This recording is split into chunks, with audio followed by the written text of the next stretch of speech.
విశాఖపట్నంకు దక్షిణ దిశగా 28 నాటికల్ మైళ్ల దూరంలో చేపల బోట్ అగ్ని ప్రమాదానికి గురైంది. అందులో ఉన్న 7 మంది సిబ్బందిని స్థానిక బోట్లో ఉన్నవారు రక్షించారు. వారిని సురక్షితంగా ఫిషింగ్ హార్బర్ కు చేర్చారు. వీరిని ఏపీ బోట్ ఆపరేటర్స్ సంఘం అధ్యక్షుడు వాసిపల్లి జానకిరాం పరామర్శించారు. ప్రమాదానికి గల కారణాలు తెలియాల్సి ఉంది.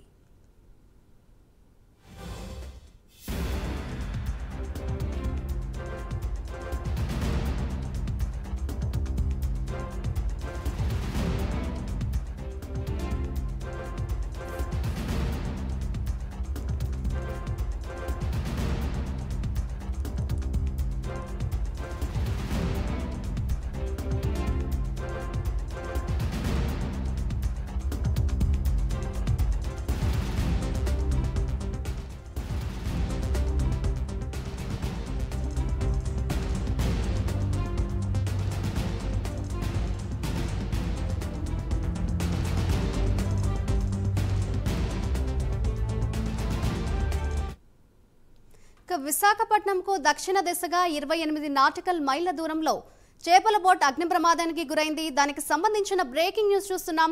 అందులో ఉన్న 7 మంది సిబ్బందిని స్థానిక బోట్లో ఉన్నవారు రక్షించారు.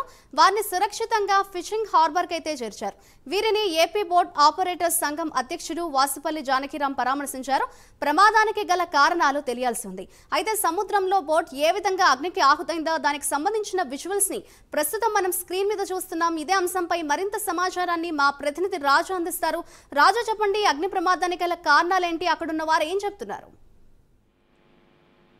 అది ఒక పెను ప్రమాదమే తప్పిందని చెప్పుకోవచ్చు. ఎందుకంటే ఫిషింగ్ కోసం ఎవరైతే జాలార్లు వీళ్ళంతా మత్స్యకారులందరూ కూడా మొన్న రాత్రి సముద్రంలో వేటకు వెళ్ళడం జరిగింది. వాళ్ళు వేటకు వెళ్లి తిరిగి వస్తున్న సమయంలో బోటుకి ఉన్న ఇంజిన్ లో హఠాత్తుగా అయితే మంటలు వ్యాపించి అది బోటు కూడా మంటలన్నీ కూడా బోటు కూడా పూర్తిగా దగ్ధం అవడానికి అయితే ఒక ఇది వచ్చింది. దీంతోని వాళ్ళ నడి సముద్రంలో ఉన్నారు. అసలు ఎవరు కూడా రక్షించడానికి ఎవరు లేరు. దానికి కాకుండా చుట్టుపక్కల కూడా ఎటువంటి బోట్లు కూడా లేవు. దీంతో వాళ్ళంతా కూడా ఆర్తనాదాలు చేస్తూ చుట్టుపక్కల ఎవరైనా ఉంటే వాళ్ళని అయితే రక్షించాలంటూ కూడా చాలా బిగ్గరగా అరవటం జరిగింది. దీంతో అక్కడ నుంచి 1 కిలోమీటర్ దూరంలో ఉన్న ఒక బోటు శరవేగంగా వచ్చి వీళ్ళని అయితే రక్షించడం జరిగింది. ఈ బోట్ లో మొత్తం 7 ఉన్నారు. 7 కూడా రక్షించి తమ బోట్లో ఎక్కించుకున్నారు. అయితే బోటు మొత్తం పూర్తిగా కూడా దగ్ధమైపోయిన పరిస్థితి అయితే కనిపిస్తుంది.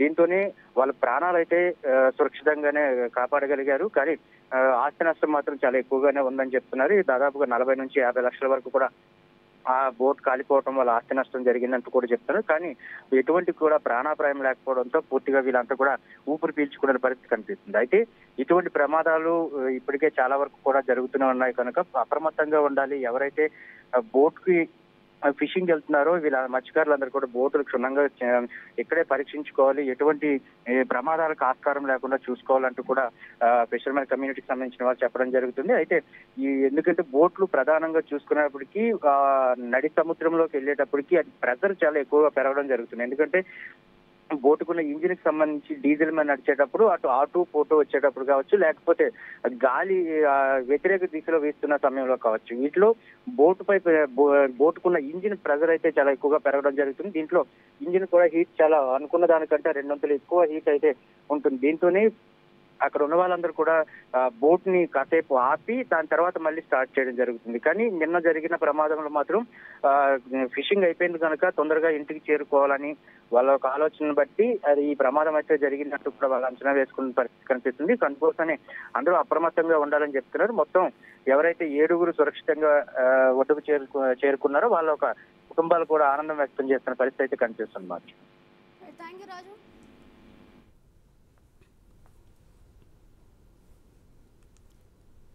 Right, thank you Raju.